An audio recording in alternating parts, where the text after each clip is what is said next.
নমস্কার, আমি Rakesh Ghosh, financial adviser. আজকে আপনাদের নতুন যে ইউপিআই নতুন যে নিয়ম হয়েছে সেই নিয়ম সম্বন্ধে একটু আপনাদেরকে জানাবো। আপনারা মোটামুটি আগস্ট মাসে ইউপিআই থেকে আপনার আরবিআই থেকে রুল ঘোষণা করেছে, আপনাদের মোটামুটি সবাই জানেন। তবু আমি আরেকবার আপনাদের কাছে নিয়মগুলি আপনাদের কাছে আরেকবার বলে বলে দিচ্ছি।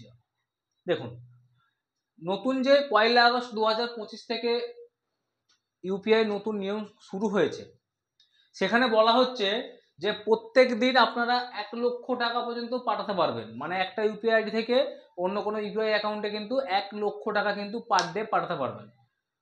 1 লক্ষ টাকা বেশি কিন্তু সেই দিনে সেই আইডি থেকে কিন্তু পাঠাতে পারবেন না। এটা যে আগে যেটা আপনার আনলিমিটেড ছিল সেটা এখন 1 লক্ষ টাকা বেঁধে দিয়েছে। এছাড়া কি আছে, ইউপিআই নিয়মে আপনি 50 বার কিন্তু ব্যালেন্স চেক করতে পারবেন একটা দিনের মধ্যে। ফ্রি অফ কস্টে 50 বার ব্যালেন্স চেক করতে পারবেন। 50 বারে বেশি হয়ে গেলে কোনো ব্যাংকের কিন্তু চার্জ কাটতে পারে, আর কোনো ব্যাংকের কিন্তু দেখাবে না। ওটা ব্যাংক ভিত্তিক, কিন্তু যে যা ব্যাংকের সেটা নিয়ম কিন্তু করে রেখেছে। 50 বারে বেশি কিন্তু আপনি ব্যালেন্স চেক করতে পারবেন না।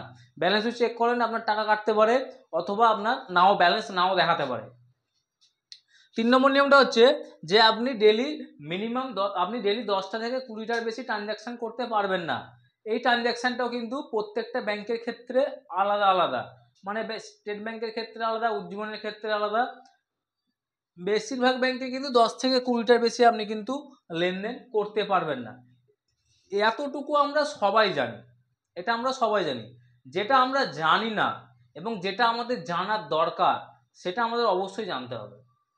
আপনারা এখন ইউপিআই সময়ে আপনাদের দোকানে, আপনাদের বাড়িতে বা বন্ধু বান্ধবের কাছ থেকে বিভিন্ন রকম ভাবে আপনারা ইউপিআই লেনদেন করছেন। মানে খুব সুবিধা হয়ে গেছে না, টাকা দেওয়া, টাকা নেওয়া। হাতে একটা মোবাইল ফোন থাকলে ইউপিআই হয়ে যাচ্ছে। এক্ষেত্রে একটা নির্দিষ্ট নিয়ম আপনাদের জেনে রাখা খুব দরকার, যে আপনার অ্যাকাউন্টে যদি বছরে 20 লক্ষ টাকার বেশি ইউপিআই এর লেনদেন হয়, জমা অথবা পেমেন্ট, আপনি নিচ্ছেন অথবা দিচ্ছেন, যে কোনো হতে পারে। নেওয়াটাও হতে পারে 20 লক্ষ টাকা, আবার হয়তো আপনি শুধু নেন, ইউপিআই নেন, কোনো একটা স্ক্যানার থেকে আপনি শুধু নেন, আপনি দেন না কাউকে, কিন্তু নেন, সেটাও হতে পারে 20 লক্ষ টাকা, সেটাও গুনতিতে আসবে।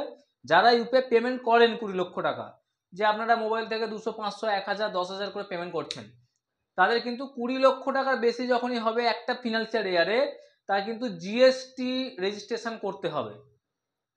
20 লক্ষ টাকা বেশি হলে কিন্তু অবশ্যই জিএসটি রেজিস্ট্রেশন করতে হবে। যদি না করেন তাহলে কিন্তু আপনাকে জিএসটি প্লাস ইনকাম ট্যাক্স থেকে আপনাকে ফাইন বসিয়ে দেবে। আপনাকে পুরো ফাইনটা কিন্তু ভরতে হবে, এবং ফাইনটা শুধু জিএসটির ফাইন না, আপনার পুরো জিএসটির ফাইন 20 লাখ টাকার ওপর জিএসটির যে পড়বে সেটা দিতে হবে।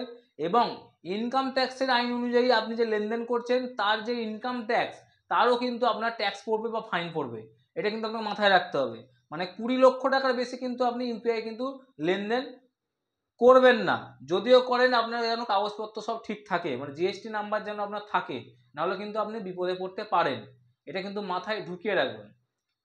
আগস্ট মাস থেকে শুরু হয়ে গেছে। অনেকেই আপনাদের খবরে দেখেছেন, যারা একজন সবজি বিক্রেতা মধ্যপ্রদেশের, উনি ইউপিআই ট্রানজাকশনটা ছেড়ে দিয়েছেন, ওনার কাছে জিএসটির 1 লাখ টাকার মতো বিল এসছে, জিএসটি ফাইন।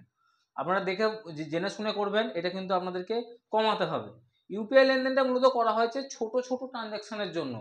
আপনি 2000-এর মধ্যে যত ইচ্ছে ট্রানজাকশন করুন, ঠিক আছে। বড় বড় ট্রানজাকশনের জন্য ইউপিআই না। আপনি 1 লাখ করে ট্রানজাকশন করছেন, এর জন্য কিন্তু না। এতে করে কিন্তু আপনি বিপদে পড়বেন। আর কি আছে, 2000 টাকার ওপর লেনদেনের ওপর কিন্তু ট্যাক্স কাটতে পারে। যদি আপনার 2000 টাকার ওপরে ইউপিআই লেনদেন করেন, আমাদের অনেক সময় 2000 টাকার নিচে হয়ে ওঠে না কেনাকাটা, সেক্ষেত্রে 2000 টাকার উপরে কিন্তু করতে হয়।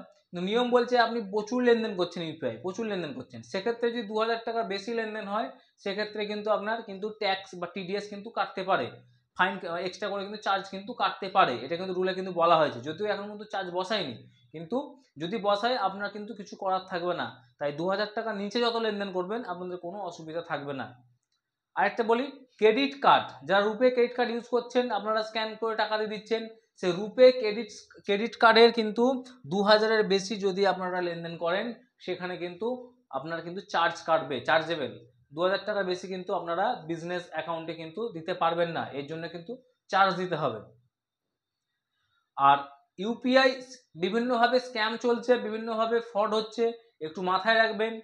ইউপিআই অ্যাকাউন্টে আপনার কেউ যদি অচেনা কোনো ব্যক্তি আপনাকে টাকা দেয়, আপনি নেবেন না। চেনা পরিচিত ব্যক্তির কাছ থেকে টাকা নেবেন, কারণ এখন ব্যাংকগুলির কাছে, রিজার্ভ ব্যাংক থেকে প্রচুর কমপ্লেন আসছে ইউপিআই ফ্রড। এই ফ্রডটা কিভাবে হয় আপনাদেরকে একটু বুঝিয়ে বলি।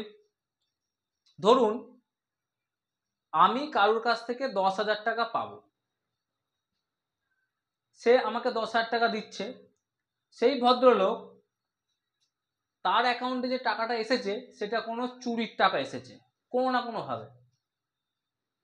যখন যার চুরি হয়েছে সে যদি কমপ্লেন করে সাইবার ডিপার্টমেন্টে, প্রত্যেকটা অ্যাকাউন্টে তো হোল্ড হবে, ওই টাকাটা কোথায় কোথায় গেল, ওই অ্যাকাউন্টে ট্রানজাকশনটা যার যার অ্যাকাউন্টে যাবে প্রত্যেকটা অ্যাকাউন্টে কিন্তু ব্যাংক সেই পরিমাণ টাকা কিন্তু ফ্রিজ করে দেবে।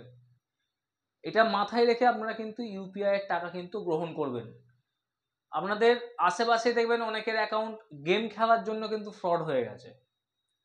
মানে গেমের টাকাটা তো আইনত নয়, আইন বিরুদ্ধ টাকা। আপনি কোনো রকম ট্যাক্স পেমেন্ট হয় না, সরকারে কোনো রকম ট্যাক্স দেয় না, আইনত বেআইনি টাকা। এবং ওদের যে গেমের টাকাগুলো আসে বিভিন্ন ফান্ড থেকে টাকাটা আসে, আপনি জানতেই পারছেন না আপনার অ্যাকাউন্টে কোথা থেকে টাকাটা আসছে। তাই আপনারা চেষ্টা করবেন কোনো রকম অনলাইন গেম বা অনলাইন প্রতারণা ফাঁদে পড়বেন না, বা অচেনা কারোর কাছ থেকে ইউপিআই পেমেন্ট না নেবার চেষ্টা করবেন। চেনা পরিচিত হোক ঠিক আছে, অচেনা কারোর থেকে ইউপিআই পেমেন্ট নেবেন না। আর অবশ্যই আপনাকে ফোন করে বলবে আপনার লটারি লেগেছে, আপনাকে একটা লিঙ্ক পাঠাচ্ছি 10,000 টাকার বা 1 টাকার, আপনি এই লিঙ্কটা ক্লিক করুন। ইউপিআই নাম্বার কোথাও দেবেন না, কোথাও ইউপিআই নাম্বার, অজানা কোনো লিঙ্কে কি ইউপিআই নাম্বার কিন্তু দেবেন না। যদি দেন আপনার টাকা কিন্তু ফ্রড হবার সম্ভাবনা থাকছে। আরেকটা, ইউপিআই এ যদি আপনার কোনো কারণে ভুলবশত কাউকে টাকা পাঠানো হয়ে গিয়ে থাকে, সেই টাকা আপনারা যদি সঙ্গে সঙ্গে ক্লেম করেন 30 মিনিটের মধ্যে, তাহলে কিন্তু টাকাটা রিভার্স হয়ে আপনার অ্যাকাউন্টে কিন্তু চলে আসবে। এর ভিডিও অন্যদিন নিয়ে আসবো। যদি আপনাদের ইচ্ছা থাকে আপনারা কমেন্ট বক্সে জানান, আমি কিন্তু এই ভিডিও স্টেপ বাই স্টেপ দেখিয়ে দেবো কীভাবে আপনারা ক্লেম করলে যদি ভুলবশত কোনো অ্যাকাউন্ট টাকা চলে গেছে ইউপিআই মাধ্যমে, আপনি পাঠাতে চাইছেন রামকে চলে গেছে শ্যামের অ্যাকাউন্টে, আপনি কিন্তু একটা পোর্টাল থেকে ক্লেম করে কিন্তু টাকাটা আপনি আবার ফিরিয়ে নিয়ে আসতে পারবেন। কিন্তু টাইমটা হচ্ছে আপনার 30 মিনিট থেকে 1 ঘন্টার মধ্যে। ধন্যবাদ। যদি আমার ভিডিও ভালো লাগে অবশ্যই লাইক, শেয়ার, কমেন্ট করে দেবেন।